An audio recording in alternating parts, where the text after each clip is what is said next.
Thank you so much, Jessica. And hello and good evening. Welcome back to On the Table. I'm Brendan Lepal. Now, joining us tonight is Nusantara Academy for Strategic Research Senior Fellow Professor Dr. Rasmi Hassan. So we welcome him back to share some final insights on tomorrow's pivotal state elections in Selangor, Pulau Pinang, Negeri Sembilan, Kedah, Kelantan and Terengganu. So, Prof, once again, welcome to On the Table. It's good to have you here. Thank you. Prof, tomorrow is the day, polling day for all 6 contesting states in this election. Now, voter turnout is definitely crucial, with early voting for military and police personnel was over 90% in each of the 6 states holding elections. Now, there's always a concern. A concern here is, however, of voters residing away from their constituencies who may not return to vote for various reasons. They may have reasons. Your thoughts on this? As Jessica mentioned just now, EC predicted 85%. I think that's quite high. If you ask me what's my prediction, it's going to be a high 70%. The reason being that if the low turnout voters is not in Selangor, Negeri Sembilan, or maybe not Penang, but it will be in Kedah, Kelantan and Terengganu, because a lot of the voters down there reside or working in Selangor or in Kuala Lumpur. So currently there is no, I would say, vigor or interest to go back. Yes, today at 5-6 p.m. Tol Gombak, it was quite packed, but I think it's not as packed as during GE15. So it's going to be a high 70%. It's going to be, all right, but we have various sources, saying that it will definitely be low this time around. Not just those 3 states, but of course all over in all the 6 states election that will be having their election tomorrow. And even some said that maybe they've lost their spark to come back to vote. It wasn't that the excitement wasn't there as compared to G15. Yes, true, Brendan. Maybe when you mention loss of spark, maybe, let's say, take Kelantan. If you are working in Kuala Lumpur and in your mind say, well, PAS can get Kelantan, no problem with that. Right.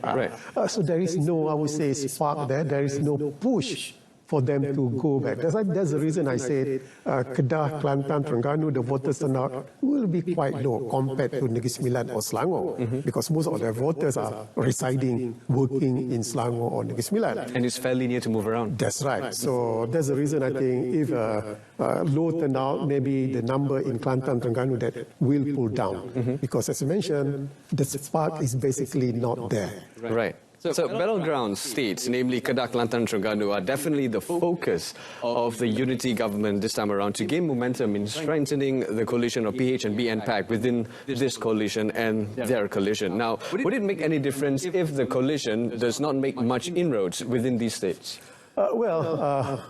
My prediction is that the coalition will make inroads. Basically, you mentioned Kelantan, Terengganu and Kedah, the battle state. Yes, it's a battle state. And UMNO is carrying much of the workload. Because in these 3 states, UMNO has been to attract the Malay voters. Right.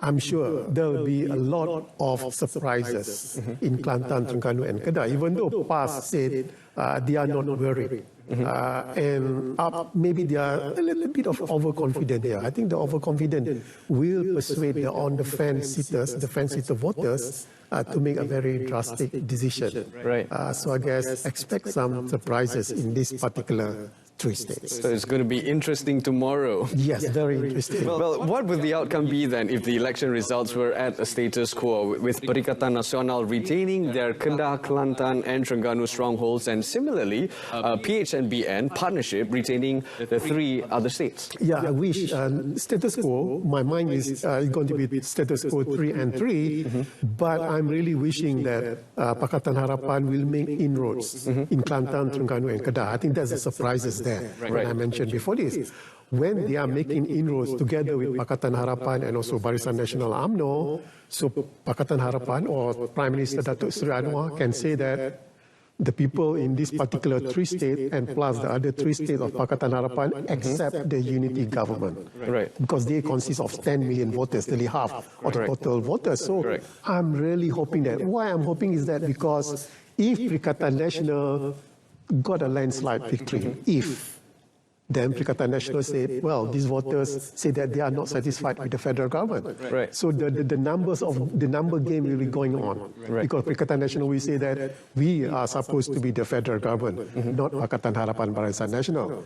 So the main core responsibility of the opposition and also the government, I think, will be diluted. So I'm really hoping Pakatan Harapan to make some inroads in this particular past states. Would you think retaining status quo would be difficult for the people of Kedah, Kelantan, and Terengganu, let's say, if they continue with their status quo, knowing the fact that, of course, it's not the federal, it's the same as federal government? Yeah, I think Kedah is a very clear example. Okay. They are so very near to Penang, and the spillover cannot be, used by the Kedah state government.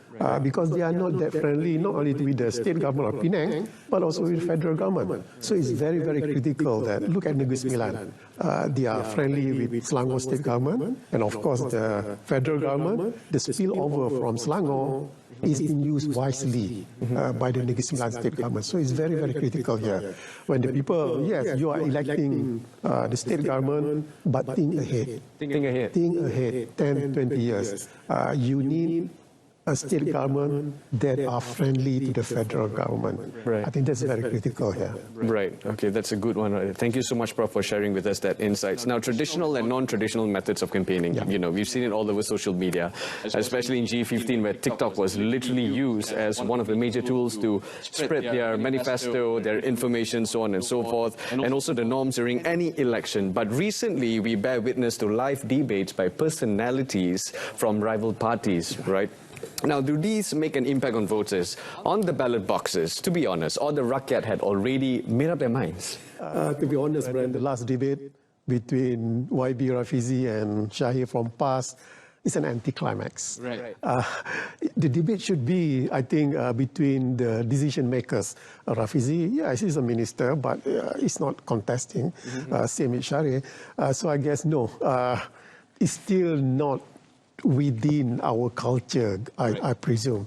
It tends to be very boring, Brandon, to be honest. But again, interesting when Jessica mentioned the Kampung Ulu Kemensa, that's where I reside. Not Kampung Ulu Orang Asli, Jessica, but in Kemensa itself. And this is the hot seat, Don Ulu Klang, where Azmin with versus Juwaira, I think, talking about campaigning, it's been very quiet in Don Ulu Klang. But in media social, I think both parties, Perikatan Nasional plus the Pakatan Harapan Barisan Nasional, is very, very active in the media social. They're very intense on social media because Pakatan Harapan has also learned from apparently their mistakes to actually move towards this new way of informing the people. Now, Bumi Putra voters are the ones to look out for as they comprise the bulk voters, right, in the electoral role in the country. But we still see some politicians playing the 3R. Its issues of race, religion, and royalty now is definitely a major concern. Yeah, correct, Brandon. Any politician that uses the 3R issues in campaign is a lazy politician, lazy to do their homework. Because the 3R issues is the, I think, easiest method to gain sympathy from the voters. I think that's the reason why politicians use the 3R issues.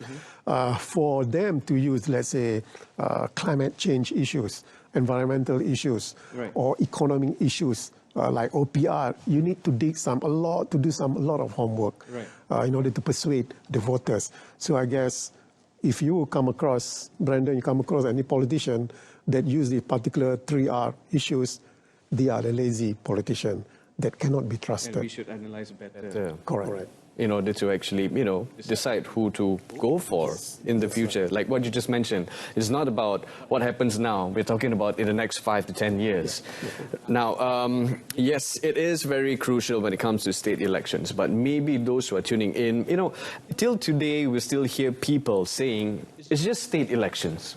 How important is it? We already have a federal government when it comes to allocations being allocated to different sectors to increase GDP of the country, right? Some say it's just in just 9 months, the unity government is back at the polls and it's to be judged by the rakyat on its performance. However, 9 months is hardly a credible time frame to form an opinion on any ruling government. Your thoughts on this? Yes, I think Perikatan Nasional would like to use this as a referendum for the federal government. But again, yes, Brandon, it's only forming a state government, but the people, the voters, as I mentioned, they need to think ahead. What kind of state government, what kind of menteri besar do they want? Because a good cordial relationship with the federal government, not only with the federal government, but with the neighbors. Penang, for example, you need a good relationship. So I guess it's not about forming the state government, but again, it's the whole idea of where you want to go.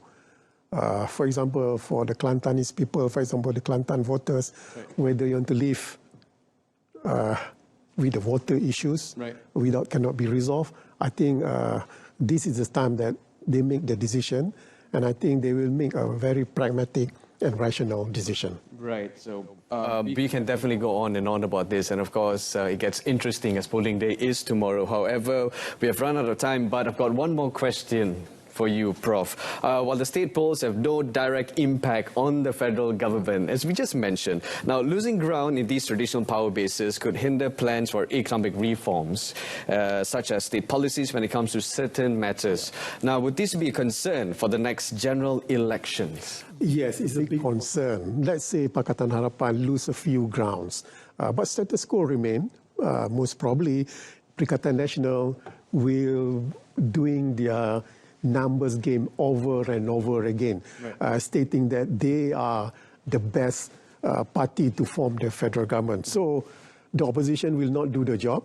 The government need to, to hinder this particular attack. So I guess, again, I said voters need to think not about their constituency alone, not about their state alone, but at the national level. Right. Well, I'm not a voter, but I'm really, really concerned. I mean, voter for the 6th state, but I'm really concerned. So the voters of this 6th state, please think about me when you are at the polling booth. Right. Thank you so much, Prof, for joining us right here on the table tonight. Unfortunately, we have run out of time. And that concludes this edition, once again, of Malaysia Tonight. Along with Jessica Lee, I'm Brendan Lepal. Malaysia Madani, Tekad Perpaduan, Penuhi Harapan. Thank you for watching.